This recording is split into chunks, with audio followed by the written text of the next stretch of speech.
അപ്പോൾ എല്ലാവർക്കും പുതിയൊരു വീഡിയോയിലേക്ക് സ്വാഗതം. റെയിൽവേ റിക്രൂട്ട്മെന്റ് ബോർഡ് നടത്തുന്ന അസിസ്റ്റന്റ് ലോക്കോ പൈലറ്റ് എക്സാമിന്റെ തേർഡ് സ്റ്റേജ് എക്സാമായ സൈക്കോ ടെസ്റ്റ് അല്ലെങ്കിൽ CBAT എക്സാമിനെ പറ്റിയിട്ടുള്ള ഡീറ്റെയിൽസ് ആണ് ഇന്നത്തെ വീഡിയോയിൽ നമ്മൾ ഡിസ്കസ് ചെയ്യാൻ പോകുന്നത്. എങ്ങനെ നമുക്ക് സൈക്കോളജിക്കൽ ടെസ്റ്റിന് വേണ്ടി പ്രിപ്പയർ ചെയ്യാം, അതുപോലെ എങ്ങനെ ആ ഒരു CBAT എക്സാമിനെ അപ്രോച്ച് ചെയ്യാം തുടങ്ങിയ ഡീറ്റെയിൽസ് ആണ് ഇന്നത്തെ വീഡിയോസും ഇനി തുടർന്ന് വരുന്ന വീഡിയോസിൽ ഷെയർ ചെയ്യാൻ വേണ്ടി പോകുന്നത്. നിങ്ങൾക്ക് എല്ലാവർക്കും അറിയാം, റെയിൽവേ റിക്രൂട്ട്മെന്റ് ബോർഡ് നടത്തുന്ന അസിസ്റ്റന്റ് ലോക്കോ പൈലറ്റ് എക്സാം എന്ന് പറയുന്നത് രണ്ട് ഡിഫറെന്റ് സ്റ്റേജസിലായിട്ടാണ് ഓൺലൈൻ പാറ്റേണിൽ നടത്തപ്പെടുന്നത്. അത് CBT 1 ഫസ്റ്റ് സ്റ്റേജ്, അതുപോലെ CBT 2 സെക്കൻഡ് സ്റ്റേജ് എക്സാമിനേഷൻസ് ആണ് ഇതുവരെ നടന്നിട്ടുള്ളത്.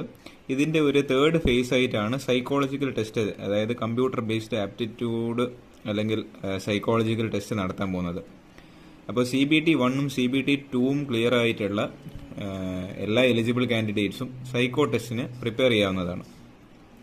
അപ്പോൾ ഈ സൈക്കോ ടെസ്റ്റിന്റെ പ്രത്യേകത എന്ന് പറയുന്നത് ഇതും ഒരു കമ്പ്യൂട്ടർ ബേസ്ഡ് ആപ്റ്റിറ്റ്യൂഡ് ടെസ്റ്റ് ആണ്, അതായത് CBAT ആണ്, കമ്പ്യൂട്ടർ ബേസ്ഡ് ആപ്റ്റിറ്റ്യൂഡ് ടെസ്റ്റ് ആണ്. അപ്പോൾ ഇവിടെ പ്രത്യേകത എന്ന് പറഞ്ഞാൽ നിങ്ങൾ കോമൺ ആയിട്ട് ഇതുവരെ കണ്ട CBT 1, CBT 2 എക്സാമുകളിൽ നിന്നും ടോട്ടലി ഡിഫറെന്റ് ആയിരിക്കും ഈ ഒരു CBAT ടെസ്റ്റ്. ഇവിടെ സാധാരണ രീതിയിൽ there will be A total of 5 test, അതായത് 5 സെറ്റ് ടെസ്റ്റുകളാണ് സാധാരണ ഈ CBAT എക്സാമിൽ ഉണ്ടാവാറുള്ളത്. ആ 5 ടെസ്റ്റ് എന്ന് പറഞ്ഞാൽ ഓരോ ടെസ്റ്റും ഓരോ ബാറ്ററി, അതായത് 5 ബാറ്ററി ടെസ്റ്റുകൾ എന്നാണ് ഇത് സാധാരണ അറിയപ്പെടുന്നത്. ഈ ടെസ്റ്റുകൾ സാധാരണ ഹിന്ദിയിലും ഇംഗ്ലീഷിലും ഉണ്ടായിരിക്കും. ഇവിടെ പ്രത്യേകത എന്ന് പറയുന്നത് ഓരോ ബാറ്ററി ടെസ്റ്റ്, അതായത് ഞാൻ പറഞ്ഞു ഓൾറെഡി 5 ടെസ്റ്റ് ഉണ്ടെന്ന് പറഞ്ഞു. ഇതിൽ ഓരോ ബാറ്ററി ടെസ്റ്റ് സ്റ്റാർട്ട് ചെയ്യുന്നതിന്റെ തൊട്ട് മുൻപിലായിട്ട് നമുക്ക് സ്ക്രീനിൽ, കമ്പ്യൂട്ടർ സ്ക്രീനിൽ instructions will appear on the computer screen.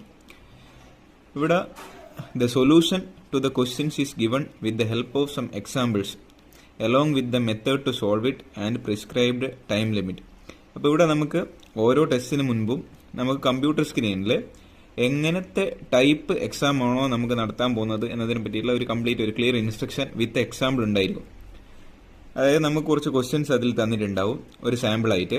അതിന്റെ ആൻസേഴ്സ് എങ്ങനെയാണ് ഫൈൻഡ് ഔട്ട് ചെയ്യുന്നതെന്നും അതിൽ പറഞ്ഞിട്ടുണ്ടാവും, എങ്ങനെയാണ് അതിന്റെ ആൻസർ കണ്ടുപിടിക്കുന്നത്. ഇനി നമുക്ക് ഇതുമായിട്ട് ഫോളോ അപ്പ് ചെയ്തിട്ടായിരിക്കും ഇതുപോലത്തെ ഈ മോഡലിലുള്ള എക്സാം ആയിരിക്കും നമുക്ക് ഓരോ ബാറ്ററിയിലും നടത്താൻ പോകുന്നത്. അപ്പോൾ ഓരോ ബാറ്ററി ടെസ്റ്റ് നടത്തുമ്പോഴും അതിന് മുൻപ് ഇതുപോലത്തെ ഒരു സ്ക്രീനിൽ നമുക്ക് അതിന്റെ വ്യക്തമായിട്ടുള്ള ഇൻസ്ട്രക്ഷൻസ് തന്നിട്ടുണ്ടായിരിക്കും. അപ്പോൾ നമ്മുടെ ഡ്യൂട്ടി എന്ന് പറയുന്നത് കൃത്യമായിട്ട് എങ്ങനത്തെ ടൈപ്പ് ക്വസ്റ്റ്യൻസ് ആണ് നമ്മൾ അറ്റൻഡ് ചെയ്യാൻ പോകുന്നത് എന്നുള്ളത് ഈ ഒരു എക്സാമ്പിൾ നോക്കിയിട്ട് കൃത്യമായിട്ട് വായിച്ച് മനസ്സിലാക്കുക എന്നുള്ളതാണ് നമ്മളുടെ ഒരു ഡ്യൂട്ടി. മാക്സിമം കൂളായിട്ട് ഇരിക്കുക, കൃത്യമായിട്ട് ഇൻസ്ട്രക്ഷൻസ് വായിച്ചു നോക്കുക.